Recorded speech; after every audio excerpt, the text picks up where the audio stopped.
श्रीमान केजरीवाल ने सोचा कि मैं अब जाऊंगा और वही थिएट्रिक्स जो ममता बनर्जी ने अपनाया था, वही थिएट्रिक्स मैं यहां पर अप्लाई करूंगा और कहूंगा मैं अपना मुकदमा खुद लड़ूंगा। तुषार मेहता ने कहा कि मैडम आप इंश्योर कीजिए, जज महोदया आप इंश्योर कीजिए कि ये व्यक्ति खुद अपना मुकदमा अगर लड़ता है तो लड़े, लेकिन हर डेट पर आए और तारीख पर आकर के अपना मुकदमा लड़े और आज ही अपने वकील को बरी कर दे। ऐसा नहीं हो सकता है कि वकील को भी लिए रखें, खुद भी लड़ें और यहां पर यह वकालतनामा लिखवा लें। भाई वकालतनामा में अपना नाम दे दें कि हम खुद ही अपना केस लड़ सकते हैं। लड़ने की इजाजत है, संवैधानिक अधिकार है आपका। देश के नागरिक को संवैधानिक अधिकार है, आप अदालत में अपनी दलील रख सकते हैं, खुद का वकील बन सकते हैं, खुद ही वकील बन सकते हैं। यह अधिकार है आपको, आप बनिए। इन्होंने कहा कि हम बनना चाहते हैं। तुषार मेहता ने कहा कि ये इंश्योर कीजिए कि यही व्यक्ति अपनी दलील देगा, ये वकील इनके जो है उनको ये बरी करेगा और हर तारीख पर आएगा। ये इंश्योर करने की बात कह रहे हैं कौन? सीबीआई। ऐसा पहली बार हो रहा है। नहीं तो सीबीआई तो एडजर्नमेंट मांगती थी। दिशा सुशांत के केस में देखिए ना, एडजर्नमेंट हो रहा है, सुशांत के केस में जा ही नहीं रहा है। यहां से सीबीआई के अधिकारी पटना जा नहीं रहे हैं, एडजर्नमेंट हो रहा है पटना में। यहां पर क्या हो रहा है? यहां तुषार मेहता स्वयं खड़े हैं और तुषार मेहता कह रहे हैं कि आप इंश्योर कीजिए कि ये कार्रवाई में शामिल हों। मतलब इनकी स्थिति देखिए केजरीवाल जी की।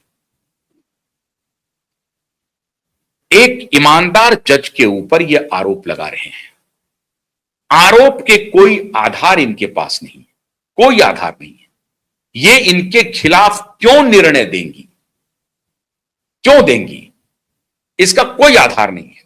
हमारे नीलेश ओझा जी मुंबई हाईकोर्ट में जजों के खिलाफ कंप्लेंट दायर कर रहे हैं, एफिडेविट पर लिख रहे हैं कि ये कारण है, ये कारण है, ये कारण है, इस कारण की वजह से कि यहां पे इनका कॉन्फ्लिक्ट ऑफ इंटरेस्ट हो रहा है और इसका सबूत पेश कर रहे हैं। वो सबूत दे रहे हैं। दिया जस्टिस रेवती मोहिते डेरे के खिलाफ उन्होंने 2 साल पहले रिटन कंप्लेन किया, कई पेज का, 300 पेज का रिटन कंप्लेन के ऊपर उनके ही खिलाफ कंटेम्प्ट ऑफ कोर्ट का नोटिस आया। 5 जजों की बेंच बैठी। इतिहास में दूसरी बार ऐसा हुआ और दोनों बार 5 जजों की बेंच बैठी एक ही वकील के लिए। वो वकील थे नीलेश ओझा। उनके खिलाफ 5 जजों की बेंच बैठी, लेकिन 5 जजों के बेंच को जब नीलेश ओझा जी ने अपनी दलील दी, वो भी सत्ते में आ गए और वो भी देखने लगे कि बात तो ये ठीक कह रहे हैं। ये तो 2 साल पहले ही कंप्लेन हाईकोर्ट के सामने रख दिया था, तब ये मीडिया में गए थे। उनके खिलाफ ये था मामला कि ये मीडिया में जाकर के जज को बदनाम कर रहे हैं, क्यों नहीं आपके खिलाफ क्रिमिनल कंटेम्प्ट का प्रोसीडिंग शुरू किया जाए। नीलेश ओझा जी ने कहा कि मिलॉर्ड, हम मीडिया में पहले नहीं गए हैं, हमने 2 साल पहले लिखित में यह कंप्लेन अदालत के समक्ष रखा है। अदालत ने अपनी नजरें इनायत नहीं की उस कंप्लेन पे, यह मेरा दोष नहीं है। तब मेरे पास एक ही चारा बचता है, मीडिया, जनता की अदालत। तब मैं जनता की अदालत में गया और उसका असर क्या हुआ? आज जस्टिस रेवती मोहिते डेरे को पनिशमेंट पोस्टिंग मिली है। आज वो मेघालय उनका ट्रांसफर कर दिया गया। पावर गैलरी में यही चर्चा होती है कि अगर मेघालय ट्रांसफर हो गया तो पनिशमेंट पोस्टिंग हो गई। इसको कहते हैं कंटेम्प्ट ऑफ कोर्ट। इसको कहते हैं आप अगर जज के खिलाफ आरोप लगा रहे हैं तो कोरोबोरेटिव साक्ष्य होने चाहिए, आपके पास पुख्ता दलील होनी चाहिए। आपके पास क्या दलील है जस्टिस स्वर्णकांता के खिलाफ? क्या दलील है? आपको बेल नहीं मिला था, बेल के आधार थे। आपको अगर बेल नहीं मिला तो बेल के आधार थे। लोअर कोर्ट में आपको बेल मिल गया, हाई कोर्ट ने आधार पकड़ा, हाई कोर्ट पे सीबीआई ने दलील पेश की कि ये देखिए मनी का ट्रेल है, ये आम आदमी पार्टी के अकाउंट में गया है, यहां से ये मनी का ट्रेल है गोवा का। मनी का ट्रेल सामने आया लिकर स्कैम के पास पहले, फिर पॉलिसी आई। अगर पॉलिसी में गड़बड़ी नहीं थी तो आपने पॉलिसी रोल बैक क्यों कर लिया? यह आपका डिसीजन था। लिकर पॉलिसी को आपने ही रोल बैक किया। जब इसमें आप पकड़ाए आपने रोल बैक कर लिया, 5% से 12% कमीशन कर दिया और आप कह रहे हैं कि नहीं, कोई कमीशन में कोई घपला नहीं हुआ है। तो जो चीजें सामने में दिख रही हैं उसके आधार पर उन्होंने आपका बेल रिजेक्ट किया। अब चूंकि आपका बेल रिजेक्ट किया और वो केस उन्हीं की अदालत में आ गया है, इसलिए आपको लग रहा है कि नहीं नहीं उनके यहां तो हमको न्याय नहीं मिलेगा। अरे बेल रिजेक्ट किया था, इसके आधार हैं। अभी तो वो भी माननीय श्रीमान जज नपेंगे जिन्होंने आपको बरी किया है। उन्होंने सीबीआई के खिलाफ कल टिप्पणी की है, प्रोसीडिंग शुरू करने की बात की है। उन्होंने कहा कि फैब्रिकेट किया गया है, सीबीआई की तरफ से फर्जी केस बनाया गया है अरविंद केजरीवाल के खिलाफ। निचली अदालत ने जो आपके पक्ष में आदेश दिया है वो अभी बुरी तरह से फंसने वाले हैं, क्योंकि या तो वो सही हैं या फिर हाईकोर्ट सही है जिन्होंने आपके बेल को रिजेक्ट किया।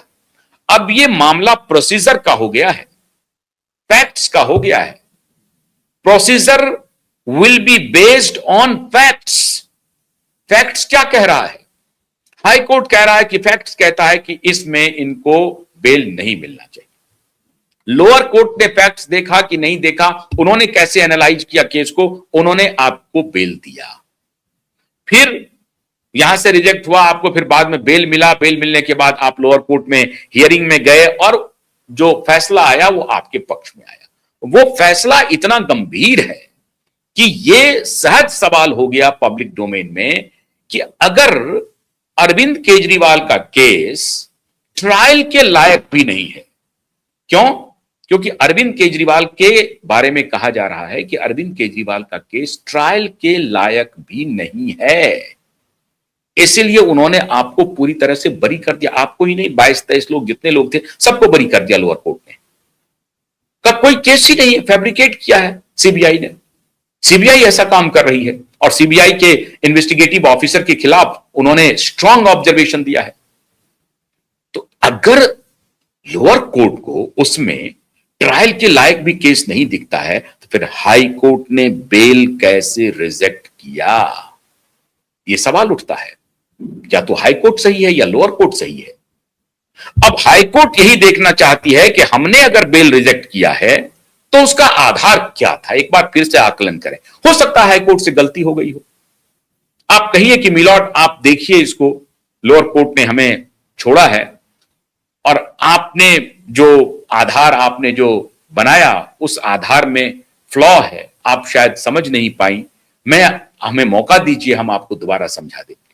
जो लोअर कोर्ट ऑलरेडी समझ चुका है।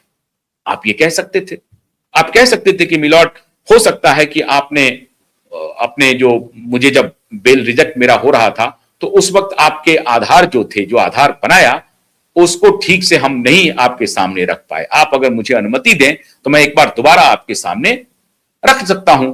और मैंने ये बात जब रखी है लोअर कोर्ट में तो लोअर कोर्ट ने हमें बेल ही नहीं हमें बरी किया है, हमारे केस को ट्रायल के लायक भी नहीं समझा है।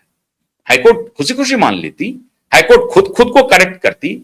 अरे भाई, दुनिया में ऐसा कोई जज नहीं है जिससे गलती नहीं हो सकती। हो सकता है जस्टिस स्वर्णकांता से गलती हो गई हो, आपके बेल रिजेक्ट करने में गलती हो गया हो, आपको गलत तरीके से आपका बेल रिजेक्ट किया हो सकता है वो खुद को दुरुस्त कर लें। लेकिन आप कन्फ्रंटेशन करने जा रही हैं, आपको खुद ही लग रहा है कि नहीं हमारे खिलाफ वो मालाफाइड इंटेंशन से ग्रसित है। क्या मालाफाइड इंटेंशन हो सकता है आपके खिलाफ? आपका कोई व्यक्तिगत रिश्ता है स्वर्णकांता जी और केजरीवाल जी के इसमें? कोई आप उनको जानते हैं, आप उनको, वो उनको आपको जानती हैं? नंबर 1। नंबर 2, कहीं कॉन्फ्लिक्ट ऑफ इंटरेस्ट है क्या स्वर्णकांता जी का? आपके किसी विरोधी से स्वर्णकांता जी का कोई नाता है क्या? क्या बीजेपी के किसी नेता की रिश्तेदार हैं क्या स्वर्णकांता जी? या कांग्रेस के किसी नेता की स्वर्णकांता जी रिश्तेदार हैं? क्या है? कोई तो बताएंगे आप। क्यों आपके खिलाफ होंगी जस्टिस स्वर्णकांता? क्या गरज है आपके खिलाफ होने की? मुझे नहीं लगता है कि जस्टिस स्वर्णकांता को कोई गरज है आपके खिलाफ होने की। आपके खिलाफ होकर के वो क्या करेंगी, किसको बताएंगी, क्या फायदा है उनको? फिर आप उनके ऊपर अनर्गल आरोप लगा रहे हैं। कोई तो दलील देना पड़ेगा ना श्रीमान केजरीवाल जी। आप सीधा सीधी नहीं कह सकते। मैंने आपको उदाहरण दिया कि नीलेश ओझा जी ने कहा तो उसके लिए आधार दिया। आपको आधार पेश करने पड़ेंगे और इसीलिए सॉलिसिटर जनरल तुषार मेहता ने कहा कि यह व्यक्ति सिर्फ एलिगेशन लगा करके भागता है, अपना करियर बनाता है एलिगेशन लगा करके। अब ये एलिगेशन लगा करके नहीं भाग सकते इस अदालत से। अब आपको पूरी तरह से रिप्लाई एफिडेविट पर फाइल करके देना पड़ेगा कि मुझे इन कारणों से मैंने इस जस्टिस महोदया का रिक्यूजल मांगा है। और अगर आप संतोषप्रद रिप्लाई नहीं दे पाएंगे तो फिर अलग तरीके से आप फंसेंगे, कोर्ट को बदनाम करने के आरोप में फंसेंगे, ये टोटल कंटेम्प्ट होगा, वो मुकदमा अलग चलेगा। अगर आपने जस्टिफाई नहीं किया अपने रिक्यूजल के आधार को, आर्गुमेंट को, आप खुद वकील हैं, बहुत अच्छे वकील हैं, चलिए भाई, कमिश्नर रहे, इनकम टैक्स असिस्टेंट या कमिश्नर, जो भी कमिश्नर रहे, आप तो दलील दे सकते हैं, बड़े स्मार्ट और तेज आदमी हैं, खुराफाती दिमाग है आपके पास, तो खुराफाती दिमाग लगाइए और जस्टिस स्वर्णकांता के खिलाफ कुछ तो ढूंढ के लाइए, कुछ तो कोरोबरेटिव बताइए कि इस कारण से मैं आप मेरी सुनवाई नहीं कर सकती।